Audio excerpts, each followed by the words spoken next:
ከንፈሯን ሳማት፣ ደስ አላት። ጄሪ በቅናት ተንገበገበች። አክስትየቱ ማመን አቃታት። እቅዷ ሁሉ ከሸፈ። ሴፈን ከባድ ወንጀል ሰራች። ሴፈን የአምነንን እናት መረጃ በሙሉ በሚያስደነግጥና በጣም በሚያጓጓ ሁኔታ ደብቃ፣ ነገር ግን የአምነን እናት ደግሞ እባክሽ ሴፈን ከዚህ ሁሉ መልጨሽና ወድጀሽ አንቺን ነው። እናም ከዚህ በኋላ አምነንን ማገኘት የምትፈልጊ ከሆነ እሱ ባሌ ይሆናል ብለሽ የምታስቢ ከሆነ እኔ የምልሽን ነገር በሙሉ ታደርጊያለሽ ብላ አለቻት። ምንድን ነው እስኪ ንገሪኝ። አይ እዩልሽ፣ ምክንያቱም ሰመን ወይም ደግሞ ያው የአምነን አክስት እኔ ጋር በጣም ጥላቻ ነን። ምን ግን እኮ ስትታዩ አትመስሉም። እንዴት እንደዚህ ሊሆናል? እስኪ ንገሪኝ። አይ እኔና እሷ ታውቂያለሽ፣ ብሞት እቀብሬ ላይ አትቆምም፣ እኔም ብሞት እንደዛው። ስለዚህ እሷና እኔ በጣም ጠበኛና ከባድ ችግር ውስጥ ነው ያለነው። ስለዚህ አቅሙና እንዲሁም ደግሞ አመች ቦታ ካገኘች በሚያስደነግጥ ሁኔታ ለመግደል ትሞክራለች። ታዲያ ከኔ ምንድን ነው የምትፈልጊው ብላ ስትላት እንደ ጓደኛ በደንብ ትቀርቢና ያለውን መረጃ በሙሉ ሰብስበሽ ለእኔ ትሰጭኛለሽ። ከዛ እኔና አንቺ ሆነን እሷን እናቃጥላታለን። ገና እኮ ከመንጣቷ ክፍሌ ውስጥ የነበረ ወረቀቶችን ወስዳብኛለች ብላ ስትል በጣም ደነገጠች። ምን ነው ደነገጠሽ ብላ ስትል ኧረ አልደነገጥኩም፣ ግን ደግሞ እንዴት እሷ መሆኗን አወቅሽ ብላ አለቻት። እንዴ ለምንድን ነው የማላውቀው? እኔ እኮ ከእሷ ውጭ ጥላት የለኝም። ምንም እንኳ የልጄ አክስት ብትሆንም እኔ እንዲጠፋና እንድሞት ይህንን ሀብትና ንብረት መውረስ ትፈልጋለች፣ ልጄንም መቆጣጠር ትፈልጋለች ብላ አለች።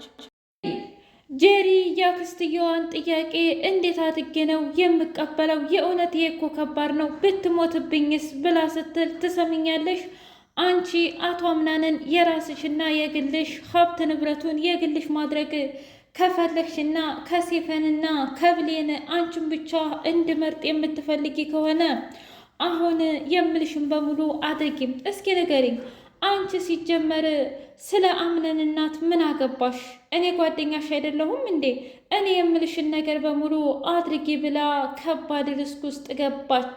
በሚያስደነግጥ ሁኔታ ጄሪ እሺ እውነት ለመናገር አምነንን ለማግኘት የማልፈነቅለው ድንጋይ የለም እና ሁሉንም ነገር አደርጋለሁ ብላ ስትል ጎሽ እንደዚህም ነው መሆን ያለበት ብላ አለቻት። ብሌንና አምነን ያንን ውብ ምሽት ካሳለፉ በኋላ እጅጉን ተደንቆና እጅጉን ተገርሞ በመናጊስት አውጧት ምግብ እየበሉ ቆይ ትናንትና እቤት አላደርክም ነበር አለችው ጆሪ። እኔ እኮ ስራም ከሆነ ሌላ ሰራተኛ መቅጠር እንችላለን የኔ ውድ ብላ ስትለው ይኸውልሽ ገና ሳንገባ እንደ ሚስት አያጫውትሽ። ሲቀጥል ደግሞ እኔ ራሴ እቤቴ ነው ያደርኩት። ምን? አዎ እቤቴ ነው ያደርኩት። ከዛ እናቱ ቆይ ለምን እንደዚህ አደረክ ልጄ? እማዬ ማብራራት እኮ አይጠበቅብኝም። እኔ ትልቅ ሰው ነኝ፣ ኃላፊነት የሚሰማኝ ሰው ነኝ። ዋናው እቤት ማደር አይደል እንዴ? የትስ ባድር እናንተ ምን አገባችሁ? አሁን አርፋችሁ ምግቡን የማይናገረውን ምግብ ብሉ ብሎ አላቸው። እሺ እኛማ ምግባችንን እንበላለን ብለው ከበሉ በኋላ በጣም ደንግጣ ቆይ ይሄ ልጅ የት አባቱን ያደረው ብላ በጣም ስትናደድ ጄሪ ሴፈን ሁሉንም ነገር ነገረቻት። ትሰሚኛለሽ? ምን ያስደነግጥሻል? የሆነ ተንኮል እንደሰራ ብላ ስትላት አረ እኔ በፍጹም እኔ ምንም አይነት ተንኮል አልሰራሁም፣ ግን ደግሞ በሚያስደነግጥ ሁኔታ ባለቤቴ እውጭ ስላደረ በጣም አናዶኛል። አይ አትናደጂ፣ እሱ እኮ ብሌን ጋ የውብ የሆነ ፍቅር ምሽት አሳልፈዋል። ምን? አዎ ሄደችና በከባዱ ማንቁርቷን ስትይዛት ብሌን ጀግና እረፊ አለቻት። ትሰሚኛለሽ? አንቺ አሁን የምትፈልጊውን ነገር በሙሉ ማድረግ አትችይም። እኔ እኮ ብሌን ነኝ እና በክብሬና እንዲሁም ደግሞ በወይዘሮ ዘህር ከመጣሽብኝ ማንንም እንደማልሰማ ታውቂያለሽ። እኔ ምንም ነገር አላደረግኩም።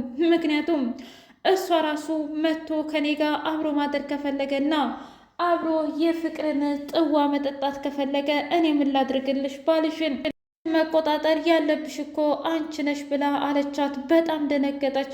ቆይ አንቺ ከመቼ ወዲህ ነው አፈኛ የሆንሽው? ብላ ስትላት ምን ነው ገና ለገና ስለማለፈልፍና ስለማላወራ ብቻ እኔን መርዝና ተንኮለኛ አደረግሽኝ አይደል? ግን ደግሞ እውነታው እንደዛ አይደለም። አሁን አርፈሽ ተቀመጪ፣ ከባለ ትዳር ወንድ ላይ እጅሽን አንሺ፣ ዓይንሽንም አንሽልኝ ብላ ስትል ብሌን በጣም ሳቃለችና አታስቢ፣ እሱ እኮ ማንን እንደመረጠ በደንብ ይገባኛል። ምክንያቱም ልቡ ሌላ ቢያወራ አይኑና ልቡ ከኔ ጋ ነው፣ ግን ደግሞ አፉ ብዙ ያወራል ብላ አለቻት። ሰላም ሰላም! ውድና የተከበራችሁ የህያ ቤቴ ቤተሰቦች እንዴት ናችሁልኝ? ሁሉ ሰላም፣ ሁሉ መልካም። ምን እግዚአብሔር የተመሰገነ ይሁን። ሰላም ነኝ፣ ደህና ነኝ። ለዚህ ቻናል አዲስ የሆናችሁ ሰብስክራይብ እያደረጋችሁ ቤተሰብ የሆኑ ነበር ቤተሰቦቼ ስለምትከታተሉኝ እጅጉን አድርጌ አመሰግናለሁ። እጅግ አስተማሪውና አጓጊው ድራማ እንደቀጠለ ይገኛል። ወይዘሮ ዘህር ዛሬ ትልቁን ድራማና ትልቁን ጌም ተጫወተችባት አምነን አክስት ላይ። የአምነን አክስት ሚሞሪውን ጀሪ መድኃኒቱን ስታደርግ የነበረው ሚሞሪ ከቀየረች በኋላ በጣም ደንግጣ በቃ አሁን እኮ ጀሪን ከዚህ በኋላ በዚች ሚሞሪ ብቻ እንደፈለግኩ አደርጋታለሁኝ፣ አሽከረክራታለሁ እያለች ብቻዋን ስትጎራና ስትደመም ሚሞሪውን ጣለችው። ወይዘሮ ዘህር እስኪ ደግሞ ዛሬ ደክሞኛል፣ ብሌኔን እገዥኝ ብዬ ወደ ብሌን ጋር ልሄድ ስትል ሚሞሪዋን አገኘቻት። ቆይች ሚሞሪ ምን ትሆን? ምን ስታችች ጥቁር ነገር? መቼም እዚህ ቤት ባለቤቶቹ እትዬና አቶ አምነን ናቸው። ስለዚህ በቃ የእነሱ ይሆናል ብላ እጉያዋ ስር ስትይዘው አክስትዬቱ ውጭ ላይ ስትደሰትና ዘፈኗን ከፍታ ዳንኪራዋን ስትመታ ሚሞሪውን ስታየው ሚሞሪው የለም። በጣም ደነገጠች። ወደ ሴፈን ጋር ስትሄድ መሆነች ነው ተረጋጊ እንጂ ብላ ስትላት አረ እኔ ማረጋጋለሁ፣ ግን ደግሞ የሆነች ሚሞሪ አይተሻል እንዴ? ጥቁር ነገር። አረ በፍጹም ምን? አዎ ወይኔ በቃ እዛች አሮጊት ጋር ሄደ እንዴ እያለች ብቻዋን ስታወራ ምን ነው አወራሽኝ እንዴ? ምናልባት ጓደኛሽን ጠይቂያታ ወይም ደግሞ እነ ብሌን ብላ ስትል እሺ ልክ እኮ ልትሆኚ ትችያለሽ፣ ግን ደግሞ አታክዥ። ምክንያቱም ያው እንግዲህ የኔ የወንድም ልጅ ማንን እንደመረጠ በደንብ ታውቂያለሽ ብላ አለቻት። አዎ ሁሉንም ነገር አውቃለሁ፣ ግን ደግሞ ነገ ታሪክ እንደሚቀየርም አትርሺ። ምክንያቱም ወይ ነገ እኔ ላይ እኔን ሊመርጥ ይችላል ብላ በቅናት ስታንገበግባት፣ ለማንኛውም ሄድኩኝ ብላ ወደ ብሌን ጋር ሄደች። የሆነች ሚሞሪ አግኝተሻል እንዴ? ለምንስ ነው ደግሞ የተከሹ ብላ ስትል ምን እኔ ተክሻለሁ እንዴ? መስሎች ነው እንጂ አልተከስኩም። እውነት ለመናገር እኔ ሚሞሪ አላየሁም፣ ግን እማዬ ዘህር ምናልባት ጧት ቤት ስታጸዲያ ስለነበረ ወደ እሷ እስኪ ጠይቂያት ብላ ስትል ልክ ነሽ፣ ያቺ ሽማግሌ የሆነች አሮጊት እሷ ጋ ነው የሚሄደው ብላ አሮጊቷ ጋ ሄደች። ወይኔ እጅሽ እኮ እንዴት አባቱ እንደሚያምር የአንቺ ምግቦች ዓለምን ሁሉ የተቆጣጠሩ ናቸው እያለች ስብክናዋን ስትቀጥል በጣም ሳቀችባት። ምን ነው ትስቂያለሽ ብላ ስትላት ምን ነው ላልቅስ እንዴ? እንግዲያ ታዲያ ማለቴ አልገባኝም፣ ምን ፈልገሽ ነው የመጣሽው ብላ አለቻት። አረ እኔ ምንም አልፈለግኩኝ እና ታዲያ ምክንያቱም ለምን መሰለሽ የሆነች ጥንጥዬ ሚሞሪ ነገር ነበረች። ማለቴ ሚሞሪ ደግሞ ምንድን ነው? ከዛ አክስትየዋ ለካንቺ አሮጊት የስንት ዓመት አሮጊት እንዴት በአሁኑ ትውልድ ያለው ሚሞሪ ታውቂያለሽ ብላ ብቻዋን ስታወራ እኔ ምልሽ ከለር የላትም እንዴ ብላ አለቻት። ጥቁርዬ ትንሽዬ ነገር ብታይ እኮ በጣም ብዙ መረጃ አለው፣ ፋይልም አለው። ስለዚህ የግድ ማግኘት አለብኝ። እባክሽ እናቴ ዘህር ካገኘሽ ስጪኝ ብላ አለች። እንደማውቀው ከሆነ ያ ሚሞሪ በደንብ ያስፈልግሻል ማለት ነው ልጄ። አዎና በደንብ ነው የሚያስፈልገኝ። ምንድን ነው አግኝተሽዋል እንዴ? አዎ አግኝቼዋለሁ፣ ግን ደግሞ አንድ ቅድመ ሁኔታ አለኝ። የእውነት ያችን ትንሽዬ ጥቁር ነገር የምትሰጪኝ ከሆነ እኔ የምሰጥሽ ከሆነ የዚህን ቤት ስራ ዛሬ በሙሉ ትሰሪያለሽ። ምን? አዎ እቃ ታጥቢያለሽ፣ ምግብ ትሰሪያለሽ፣ ሁሉንም። ዛሬ እንግዲህ እኔ ዘህር ልክ እንዳንቺ ሙዚቃዬን ከፍቼ አንቺ በእኔ ቦታ እኔ ደግሞ በአንቺ ቦታ ሆነን እንውላለን ብላ አለቻት። ያለውል በግዷ የአምነን አክስት የክችኑን ስትሰራና ስትገላመጡ አለች። ይህንን ጉድ እና ታሪክ ለብሌን ስትነግራት እንዴ እናት ዘህር ግን እንዴት ነው ያንቺ አራዳነት እኮ ተመቸኝ ብላለቻት። አዎ እኔ እኮ እናትሽ ውድ ዘህር ነኝ፣ የማላደርገው ነገር የለም ብላ አለቻት።